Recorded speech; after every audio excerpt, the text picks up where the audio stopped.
Welcome to Founders Future, a podcast powered by Closers.io, where we dive into the journeys of innovative entrepreneurs and explore the road ahead of them and their companies. I'm your host, Olivia Sammons, and in each episode we'll uncover the stories behind impactful ventures, the challenges faced along the way, and the strategies driving their future growth. Today I'm very excited to be joined by Justin Maxwell, partner at Big Life Financial. Justin works with business owners to help them move beyond just generating income and instead building long-term generational wealth through better tax strategy, investment systems, and exit planning.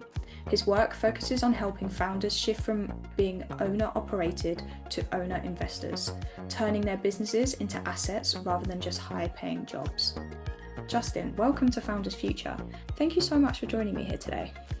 Olivia, I'm very grateful for the opportunity to be here with you, and I'm excited to have this conversation. As am I. It's a pleasure to have you here, and I'm very much excited to dive in and learn a little bit more about your journey. Justin, with all of my guests, I do actually like to start at the beginning. So if you don't mind briefly taking me back to what it was you was doing before you started up with Big Life Financial, and then from there, what was the motivation behind it? Yeah, so I was a school teacher before Big Life Financial. I was a physical education coach, and I had every aspiration in my life to be a college professor. That was just the track I was on. Business, finance, taxes never once crossed my mind before the journey began, and I can go into how that began. But I was completely non-entrepreneurial person before. I had these ideas that entrepreneurship, and I know this sounds foolish to your audience, but I had these ideas that entrepreneurship, people that were rich, people that are wealthy, were taking advantage of people. They got their wealth and their money through devious means or luck. And I didn't want to be associated with those characteristics. So I felt I had to go the opposite direction, which was education and academia, and I could excel in that background. So I'm not a normal entrepreneur because a lot of entrepreneurs have always been that way. Definitely was not that way. Yeah, and I think there'll be a lot of founders that resonate a lot with that story because it is that kind of, it is sometimes painted that way in the media. I don't think that's fair of you to unpick that coil. I think, especially if they're using entrepreneurship in the wrong way, that can definitely lead them down that path. But I suppose what was that big kind of moving moment for yourself when you knew that entrepreneurship was that next journey for you? Yeah, so I had a little bit of a shaking because when I was doing my master's degree, you do like a mini dissertation, and mini dissertations are you're doing a research project Mm. as a part of it. And is what I discovered as I was doing that is I hated all the red tape and all of the stuff I had to keep track of that had nothing to do with the research. It was like keeping the participants compliant to the actual study. It was all of the paperwork that had to be done from the university level. And I started to question my path of being a professor because professors, that's all they do. So I had this very small window of, I don't know if this is what I want to do. And my neighbor in that window invited me to an event where I heard someone speak. And for the first time in my life, entrepreneurship wasn't this thing that was evil, but it was a philosophy that unlocked the opportunity for me to actually achieve my highest potential with me as a person. So it was like Yeah. entrepreneurship is a personal development tool that I didn't even like, I never viewed it through that way. And so for the first time in my life, I had this huge window this door open to me that I didn't even know existed. And that's where the journey began, where I was like, this isn't evil. This is personal development. My potential can be reached maximally by exploring and experimenting with the entrepreneurship world. And I have the opportunity to create generational wealth for me, and not just me, but like everyone who's come around me, before me, after me. My entire line can be shifted by my decision in this moment. So it was that window that opened it, and a speaker awakened me to that. I love that. So you had that little aha moment. And I feel like entrepreneurship is that kind of path to freedom, whether it is financially, just within time in life. It has that nice bubble where you can bend the world around yourself and make sure you are the priority of your life moving forward. And as you said there, that fruitfulness will lead into your family, into your friendships, whatever that is there to support you. Everything else tends to land very good. So let's dive into Big Life Financial a little bit more then, just so the listeners can have some context moving forward. So Justin, at this point in, who would you say with regards to the company is your ideal client? Like who is it that you very much love to work with the most? And then from there, how does you help them? And how do you support them along their own journey? Yeah, so this is very personal to me because that awakening moment was I figured that every entrepreneur was achieving this freedom and that personal Yeah. development and reaching their goals because that was what was painted to me in the speaker. But then when I started working with business owners, I discovered that wasn't the case. Most business owners make lots of money over their life. Their businesses do very big cycles, but then everything falls apart. So most business owners start in middle class and in middle class. They didn't actually get anywhere up the mountain further. They made a whole bunch of money, had a whole bunch of success, lived a great life, but there was no transcendence to what actually happened after them. And so we have found that the 1 to 15 to 25-ish million revenue business owner usually follows that cycle where they will make lots of money, they'll have a huge lifestyle, they'll travel the world, they'll do all the stuff from the outside that everyone would call them successful. But then when you boil it down to the actual results around their wealth of what actually happened after, most of them do not achieve anything different than the employees that they hired. And for me, that really bothered me because that was the whole reason I wanted to become an entrepreneur was this progression forward of taking a baton from where we were, my family was before, and not just taking it because for personal aspiration, but taking it to new heights, new levels. Mm. Next generation can take the baton even higher. And for most entrepreneurs, it doesn't be the case. So our ideal client is the 1 to $25 million business owner who wants to achieve generational wealth, who wants to create something that takes it further, but they're likely not to do it based off of all the data. And so we help them create that outcome with a full picture financial team that includes their taxes, their investment management, their protection, like the estate planning, the insurance, but then also the business itself. How do we make the business actually be an asset that can contribute to that? And we just piece it and get those communication channels across it. But that's the reason why that's so personal to me, is because that's what initiated me into this journey. And that's what I wasn't seeing from so many business owners. And now we give them the potential of making that real. Yeah, so as you say, it's how it's business owners that very much, as you said, had the success, they've done what they need to do, but they just end up with a very glorified job at the end of the day. It's almost as if that's never been a full circle moment for them. They've just been in that hamster wheel the whole time. And as you say, making money and success along the way, but not necessarily stepping into that founder role, I suppose, that they really need to help success. So you're looking at finances as a whole, so taking into consideration not just the business, not just the revenue earning from there, but how they can move on, put that into other assets and really create something they can even sell on further down the line, which is a really cool aspect. So do you very much get in the trenches with the business owners? What is your approach, your take when you are working with them? Yeah, so the first thing we have to identify is what is it you actually want? Because so many Mm, business owners they just state things like, I want a $5 million exit or I want a $50 million exit. But that is not grounded in anything that is bared with life. They're saying a number they think sounds really cool or they think is big and it will give them the permission to be free, to give them the full circle experience. But in many times, they haven't backfilled what is the life I actually want to live. yeah, So the first thing we have to align is what is it's the alignment between business, personal, and financial aspirations.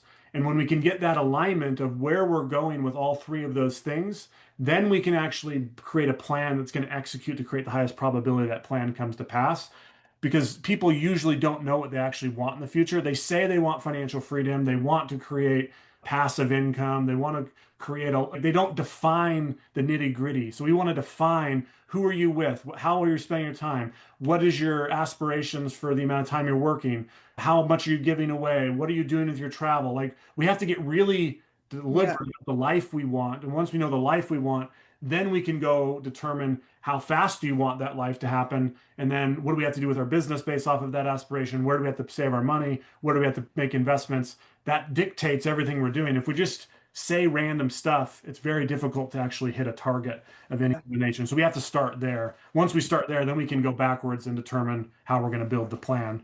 But so many people in our experience actually don't know what it is they actually desire. yeah. It's a very easy question to ask and a very hard question to answer, as you say. If you sat someone down and was like, "What do you actually want?" Even out of life, I feel like a lot of people will take a long time to get back to you with a report on what they actually want from themselves. So it's almost like redefining their own version of success, making sure it aligns with them, everything, the holistic approach to life, and really driving for that zone. So one thing I'm very curious to find out as well, because naturally it's a very busy noise, a very busy world at the moment. So like, how do you go about acquiring your customers? So like in terms of channels or methods, like what are you really finding most effective at the moment, Justin? Yes, we're a very high trust business. So because we are very intimate in people's lives. We're talking about Yeah. finances, their money, their taxes. Like we're not just talking about it. We're the person that they're trusting to help them or be leveraged and be a part of their team to make it possible. So it takes us, the cycle of trust is usually a lot longer for people to actually jump on board. So is what we've found is being in person with people helps a lot to close that gap. We're not just a computer screen away or a digital ad that they click on and then take action immediately. So in-person speaking events, networking events, masterminds help us bridge that gap faster. And then having lots of long-term, long-form content that people can consume in the form of blogs and videos to help after they've seen us once to, oh, I really like these guys. That usually honestly takes 6 to 9 to 12 months of consuming our content before people are ready to take action. Now that's there's people that take action immediately on the things we say, but we understand the intimate nature of our business and digital side just doesn't work. Like we can't sell someone in a Facebook ad in a second to book Yeah. a call. It's too intimate. But we can, over a 45-minute to an hour long presentation, convince people of the way that we're thinking and help people at least start the journey to becoming on board with us. And then, Yeah. yeah, then the last method that we acquire customers is just we're very big into acquiring other companies. So we acquire other companies to acquire customers. Beautiful stuff. Yeah. And as you say, like within the trust recession that everyone keeps talking about at the moment, long form content, being in the right room with people is definitely a great way to bridge that. Even podcasting is very much having its moment for that same reason. I feel like when people do hear the vibrations in your voice, they recognize that with you. And then from there, they're putting a big trust in your hands. As you say, for a lot of people, a lot of founders, that business is the only asset they really have at that time. So they're trusting you with a lot of what's going on in their own world.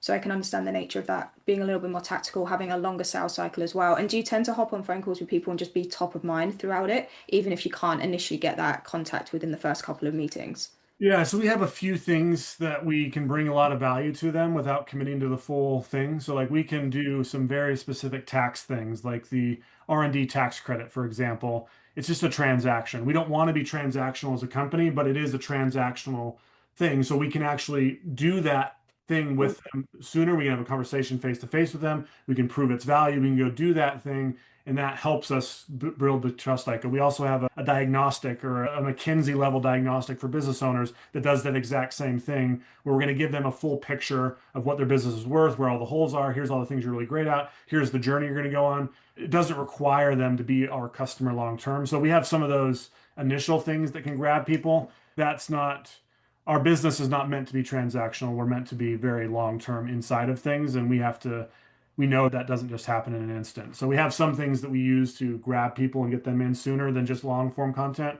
But oftentimes it is the long form content paired with those things that actually gets people to buy the full package. Yeah, beautiful stuff. And usually it does take two kind of methods to really hook people in. So as you say, just leaning into what you know best and what is working very well for you, and then adding that little stuff on top can really make a big difference moving forward. And I suppose when you do think about moving forward, what are your ambitions or your visions for the company when you think of maybe the next 6, 12 months? Like what are the goals or the targets that you're working hard towards achieving at the moment? Yeah, so we really believe that this holistic style of planning is the thing that causes, because they don't most business owners don't have it. They have a Mm, fractured siloed team, is one of the reasons that they don't get the result they're looking for when it comes to the full cycle that we talked about. So we believe that this holistic way should be the way that people are planning. And so we want to make that the mainstay for it. So those goals that to make this actually mainstay, we have to make some very lofty and ambitious changes in the way the financial industry operates. Like we have very aspirational things that are not going to happen in a year, but in the next decade, we would like to at least be seen as, when people ask if I'm a business owner, how should I be planning? What It doesn't have to be us necessarily, but you should be getting the answer. You should be creating your own fractional family office within yourself. And here are a few companies, and our name is one of those companies that stands out. And the only way we think that we can do that is we have to be reaching billion dollar plus valuations, because that's billions of or millions of people helped and thousands of people helped. Over the next decade, that's the trajectory, and the decisions we're making now are in alignment to helpfully pull that off to make that real. beautiful. I love it. And it's such a beautiful way to look at it. It's because, as you say, the more money you guys can make, the more you can grow as a company, the more people you're actually helping along the way. So it is having those aspirations of just to make sure this is, I suppose, a known as common fact for people that they don't have to go out seeking this advice as well, would be a great asset to them of how they can run their own, as you say, like their own fractional system within their own company and even growing on from there. Where are you probably finding the biggest challenge for yourself at the moment, Justin, in like taking those next steps and achieving those goals? Yeah, so for us, there's a lot of pushback.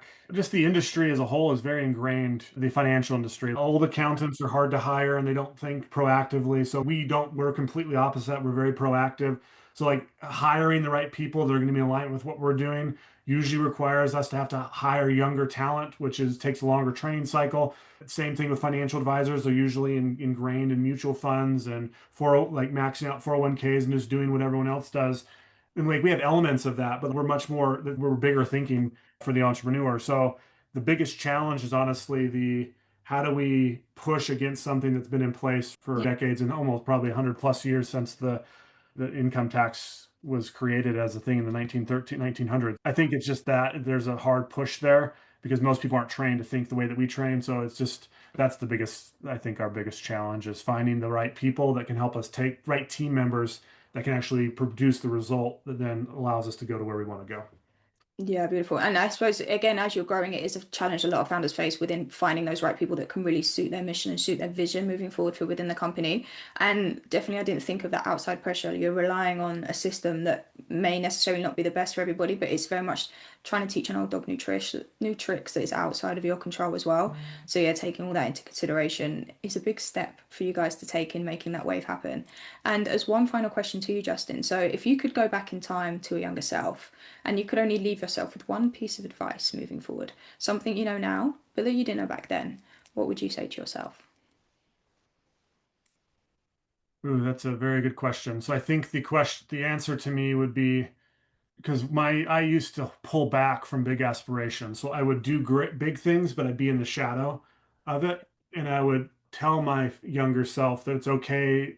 Failure or people leaving you or not reaching your biggest aspirations, who cares what people say about you? Just push in and go full out and go into the only way you can reach your aspirations is you have to go all in on it. And so I would never go all in on things. So I'd always be good at things, great at things, but never amazing at things. And so that would be the advice is if I could have learned that sooner, things would have happened faster for me.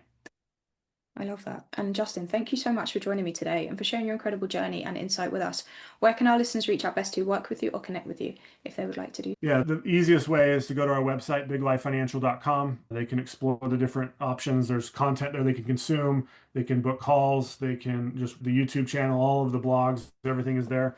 For me personally, if people really want to reach out, I'm most accessible on LinkedIn. And you can just go to LinkedIn and type in Justin D. Maxwell and you'll find me. And I produce a lot of content there. And that's where most of the people that reach out to me find me. Beautiful stuff. And thank you again, Justin. I really appreciate your time with me today. And to our listeners, if you enjoyed today's conversation, please be sure to go and check out Justin, as he just said, biglifefinancial.com, or drop him a message on LinkedIn, Justin D. Maxwell. I'm sure he would love to hear from everybody.